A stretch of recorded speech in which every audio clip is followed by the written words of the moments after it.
এখন শুধু সাবস্ক্রাইব করলে হবে না, আমাদের ভিডিওর সমস্ত আপডেটস পাওয়ার জন্য পাশে থাকা বেল আইকনটিতে ক্লিক করে অল নোটিফিকেশনস অ্যালাউ করে নিতে হবে। হাই ফ্রেন্ডস, পজিটিভ থিঙ্কিংয়ে তোমাদের সকলকে স্বাগত জানাই। আজ আমি নতুন আরেকটি মেমোরি টিপস নিয়ে তোমাদের সামনে হাজির। আশা করি তোমরা টাইটেল অ্যান্ড থাম্বনেল দেখে এতক্ষণ বুঝে গেছো যে আমি আজ কি নিয়ে কথা বলতে চলেছি।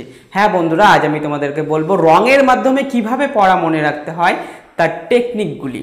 এই টেকনিকগুলি তাদের ক্ষেত্রে বেশি প্রযোজ্য যাদের মধ্যে ভুল হওয়ার প্রবণতা, মানে ভুলে যাওয়ার প্রবণতা খুব বেশি দেখা যায়। এই ভুলে যাওয়া জ্ঞানত হতে পারে অথবা আবার নিজের অজান্তেও হতে পারে, অর্থাৎ জিনিসটা আমার জানা ছিল কিন্তু মনে নেই। তাহলে এখন প্রশ্ন হচ্ছে কি করলে এই সমস্যা থেকে মুক্তি পাওয়া যাবে, বা কি করলে এই রকম ভুলে যাব না।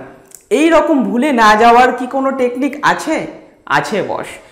তবে সবার প্রথমে তোমাদের ভুলে যাওয়ার কারণগুলিকে জানতে হবে এবং তারপরে মনে রাখার টেকনিকগুলি অ্যাপ্লাই করতে হবে। তো আমি তোমাদের যখন মেমোরি টিপস বোঝাচ্ছিলাম তখন আমি তোমাদের বলেছিলাম কম্পিউটার্স ওয়ার্ডের সি ফর কনসেন্ট্রেশন, অর্থাৎ তোমরা যখন কোনো টপিক পড়বে সেটা 100% ফুল কনসেন্ট্রেশনের সাথে পড়বে, অর্থাৎ তোমরা ফোকাসটা যেন সবসময় পড়ার দিকেই থাকে, এইভাবেই পড়বে আর অন্য কোনো দিকে নয়। নেক্সট আমি বলেছিলাম ও ফর ওভারলার্নিং প্রিন্সিপাল, অর্থাৎ যে পড়াটা আমরা পড়বো বা মুখস্থ করবো সেটা যদি মুখস্থ করতে 30 মিনিট সময় লাগে তাহলে সেটাকে মাত্র 10 মিনিটের মধ্যে কভার করতে হবে, অর্থাৎ বাস্তবিক সময়ের 1/3 সময়ের মধ্যে মুখস্থ করার চেষ্টা করতে হবে। নেক্সট ছিল এম ফর নেমোনিক্স, অর্থাৎ দ্রুত মুখস্থ করার জন্য আমাদের নেমোনিক্স অ্যাপ্লাই করতে হবে। ওই যে আমি বলেছিলাম যে বাবার হলো আবার জ্বর সারিল ঔষধে, অর্থাৎ বাবর, হুমায়ুন, আকবর, জাহাঙ্গীর, শাহজাহান এবং ঔরঙ্গজেব। দেখুন এখানে আমি কত সহজে মুঘল সম্রাটদের নাম ক্রমানুসারে আমি মনে রাখতে পারছি, একটুও ভুল হচ্ছে না। আর এটি হচ্ছে নেমোনিক্স, অর্থাৎ পড়ার সময় আমাদের এই রকম লম্বা লিস্ট মনে রাখতে হলে আমাদেরকে নেমোনিক্স অবশ্যই অ্যাপ্লাই করে পড়তে হবে। তারপরে ছিল পি, অর্থাৎ পিকচারাইজেশন বা ভিজুয়ালাইজেশন, অর্থাৎ যেটা পড়বে মাথার মধ্যে সেটার ভিজুয়ালাইজেশন করতে হবে, একটা ইমেজ ড্র করতে হবে। নেক্সট ছিল ইউ, অর্থাৎ ইউবিএমসি, অর্থাৎ যে ইমেজ তুমি মনের মধ্যে ড্র করেছো সেটাতে তোমাকেই থাকতে হবে, দ্যাট মিনস ইউ। সেকেন্ডলি সেই পিকচার বিগ হতে হবে, থার্ডলি সেই পিকচার মুভিং হতে হবে, অ্যান্ড অ্যাট দ্য এন্ড সেই পিকচারটি কালারফুল হতে হবে, তবেই সেটা আমাদের দীর্ঘ সময়ের জন্য মনে থাকবে। নেক্সট ছিল টি ফর টাইম, অর্থাৎ টাইম অফ রেস্ট, অর্থাৎ প্রতি 30 থেকে 40 মিনিট পড়ার পরে 5 থেকে 10 মিনিটের ব্রেক আমাদের অবশ্যই নিতে হবে। নেক্সট ই ফর ইমোশন, অর্থাৎ কোনো পড়া দীর্ঘ সময়ের জন্য মনে রাখতে হলে তার সাথে ইমোশনাল অ্যাটাচমেন্ট রাখার চেষ্টা করতে হবে। যেমন তোমার গার্লফ্রেন্ড বা বয়ফ্রেন্ডের ফোন নাম্বার ব্রেকআপ হওয়ার 2 বছর পরেও তোমার মনে আছে। যাই হোক, নেক্সট আর ফর রিভিশন, অর্থাৎ প্রত্যেকটা পড়া কিছুদিন পর পর রিভিশন করতে হবে। And at the last alphabet was S for sleep, অর্থাৎ পর্যাপ্ত পরিমাণ ঘুমোতে হবে, তবেই আমাদের সমস্ত কিছু দীর্ঘ সময়ের জন্য মনে থাকবে। আর এই ছিল মেমোরি টিপসের সিরিজের সারাংশ, অর্থাৎ কম্পিউটার্স ওয়ার্ডটির আইডিয়াল মিনিং, যা আমি তোমাদের বোঝানোর স্বার্থে বলেছিলাম, যদিও কম্পিউটার ওয়ার্ডসের অ্যাকচুয়াল মিনিং এটি নয়। তো তোমরা যদি সেই পর্বগুলি দেখতে চাও তাহলে আই বাটনে ক্লিক করে তোমরা দেখে নিতে পারো। যাই হোক, চলে আসি আজকের টপিকে। তাহলে আমি এখন তোমাদেরকে কিছু জিনিসের নাম বলবো আর তোমরা নিজের মস্তিষ্কে সেই সব জিনিসের চিত্র তৈরি করবে। তোমাদের নিজেদের মস্তিষ্কে সেই সব চিত্রের একটা চেন বানাতে হবে। অবশ্যই সেই চিত্র ইউবিএমসি টেকনিক অ্যাপ্লাই করে তৈরি করতে হবে। So friends, are you ready? তাহলে আমার প্রথম শব্দ হলো সোফা সেট। আমি সোফা সেট বলার সাথে সাথে তোমাদের মস্তিষ্কে কি সোফা সেটের কোনো ছবি আসছে না? নিশ্চয়ই আসছে। তাহলে এবার নিজেকে প্রশ্ন করুন যে সেটার রং কেমন, আকৃতি এবং আকার কেমন। এবার কি রঙের সোফা সেটা মনে রাখুন। আমি বোঝার সুবিধার্থে ধরে নিলাম ব্ল্যাক কালারের সোফা। পরের শব্দটি হচ্ছে বাঘ। বাঘ বলার সাথে সাথে বাঘের চিত্র কি বিভিন্ন অংশে বিভক্ত হয়ে তোমাদের সামনে উপস্থিত হচ্ছে না? প্রথমে তার মুখ, তারপর গোঁফ, তারপর ধর, রং, আর তারপর ধীরে ধীরে গোটা বাঘের যে ফেস সেটা তোমাদের সামনে এসে উপস্থিত হচ্ছে। এবার বাঘকে সেই সোফা সেটের সাথে যুক্ত করো। তাহলে বাঘ কোথায় বসে আছে? সেই সোফা সেটের উপরে বসে আছে। তোমরা কি এমনটা কল্পনা করতে পারছো? আই থিঙ্ক তোমাদের মাথার মধ্যে বাঘ সোফা সেটের উপরে বসে আছে সেই ছবিটা চলে এসেছে। কি তাড়াতাড়ি ছবিটা আমাদের মাথার মধ্যে ড্র হয়ে গেল, তাই না বলো?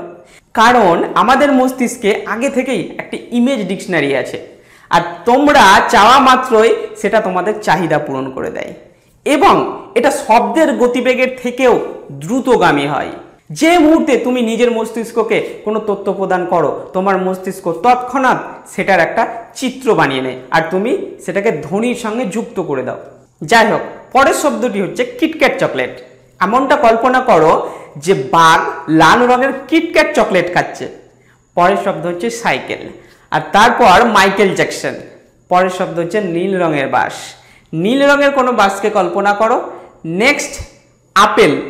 এমনটা কল্পনা করো যে বাসের সিটে সবুজ রঙের একটি আপেল রাখা আছে। নেক্সট পাখি। কল্পনা করো যে হলুদ রঙের একটা পাখি আপেলের কাছে এলো। Next tubelight. কল্পনা করো যে পাখিটা উড়ে বাসে লাগানো সেই টিউবলাইটের উপরে গিয়ে বসলো। নেক্সট সাপ। কমলা রঙের কোনো সাপকে টিউবলাইট থেকে বেরোতে আসতে কল্পনা করো। নেক্সট কালো পোশাকে অমরেশ পুরী। কল্পনা করো যে অমরেশ পুরী কালো রঙের পোশাক পরে রয়েছেন আর ওনার চারদিকে কমলা রঙের সাপেরা উড়ে বেড়াচ্ছে। এবার আমরা এখানে কিছুক্ষণের জন্য থামবো। এবার সব শব্দগুলো একবার সামনের দিক থেকে আর একবার পিছনের দিক থেকে মনে করার চেষ্টা করো। এর ফলে তোমাদের মস্তিষ্কে যা কিছু তথ্য রয়েছে সেগুলো মজবুত হয়ে উঠবে। তোমরা শব্দগুলোকে ক্রমানুসারে লেখো, তার সাথে সাথে এটা নিশ্চিত করে নাও যে তুমি যা কিছু লিখছো সেটা তোমার ভালো মতন মুখস্থ আছে কিনা। রঙের ভিত্তিতে পিছনের দিক থেকে সেগুলোকে আরও একবার মুখস্থ করার চেষ্টা করো। আমার দৃঢ় বিশ্বাস যে তোমরা এমনটা করতে পারবে। এবার আমি এই খেলাকে আরও এগিয়ে নিয়ে যাব। সাদা টাটা সুমোকে কল্পনা করো। এমনটা কল্পনা করার চেষ্টা করো যে অমরেশ পুরী সাদা টাটা সুমো চালাচ্ছেন। এরপর কালো খরগোশ। কল্পনা করো যে রাস্তায় বড় একটা কালো খরগোশ এসে পড়ায় সাদা টাটা সুমোটা থেমে গেছে। এরপর লাল রঙের জঙ্গল। কল্পনা করে নাও একটা লাল রঙের জঙ্গলকে। নেক্সট খরগোশ। কল্পনা করো যে খরগোশ জঙ্গলের দিকে ছুটে যাচ্ছে। That's it, this is the story.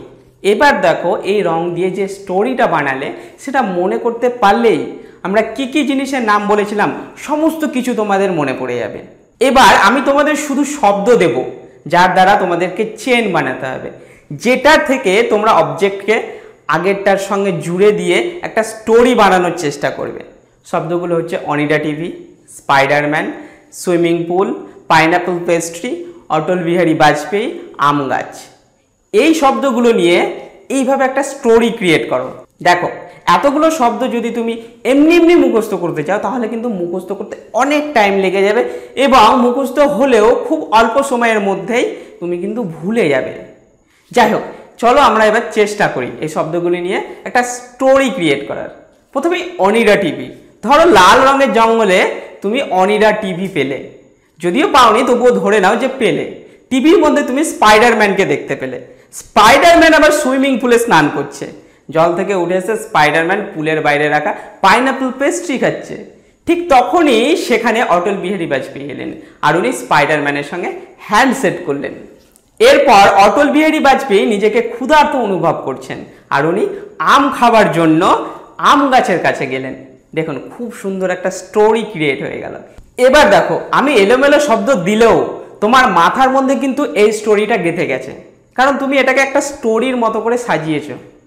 এইভাবে আরও কিছু শব্দ আসতে পারে, যেমন ইংরেজি শিক্ষক, মেটালিক গ্রে রঙের বাজাজ স্কুটার, ব্রাউন কুমির, red top, orange T shirt, Parle G biscuit, লাল রঙের গাড়ি, ভিডিওকন ওয়াশিং মেশিন, সাদা স্যুট পরিহিত টারজান, স্কুলের খেলার মাঠ, প্লাস্টিকের চেয়ার, ভিআইপি সুটকেস, লাল বোতল। এই শব্দগুলিকে কিভাবে মনে রাখবে? এবার ওয়েট, 1 সেকেন্ডের জন্য থামো আর নিজের মস্তিষ্কে চলতে থাকা ভিডিওটা দেখো। তোমার মনের মধ্যে যে ভিডিওটা চলছে তার রিলকে সেই সোফা থেকে শুরু করো। প্রথমে সোফা বলেছিলাম, সোফা কি কালারের ছিল? ব্ল্যাক। হলুদ কি ছিল? বাঘ। লাল কি ছিল? KitKat chocolate. আমার দৃঢ় বিশ্বাস যে তোমরা সব কিছুই ভালোভাবে ভিজুয়ালাইজ করতে পারছো এবং সেই সিনটা তোমাদের মনে পড়ে যাচ্ছে। আর এর অর্থ হচ্ছে এটা যে তোমরা রঙের মাধ্যমে সব কিছু মুখস্থ করে নিয়েছো আর যেভাবে তোমরা সব জিনিসগুলোকে চেনে পরস্পরের সঙ্গে জুড়েছো সেই পদ্ধতিকে চেন মেথড বলে। যাই হোক বন্ধুরা, তোমরা এইভাবে স্টোরি ক্রিয়েট করে রঙের মাধ্যমে পড়া মনে রাখার চেষ্টা করো। তো আজকের মতো এই পর্যন্তই। ভালো লাগলে বন্ধুদের সাথে শেয়ার করো আর যদি কোনো প্রশ্ন তোমার মনের মধ্যে থাকে তাহলে তা কমেন্টের মাধ্যমে আমাকে জানাও। তাহলে দেখা হচ্ছে পরবর্তী ভিডিওতে। ততক্ষণ think positive, do positive and go ahead. Thank you.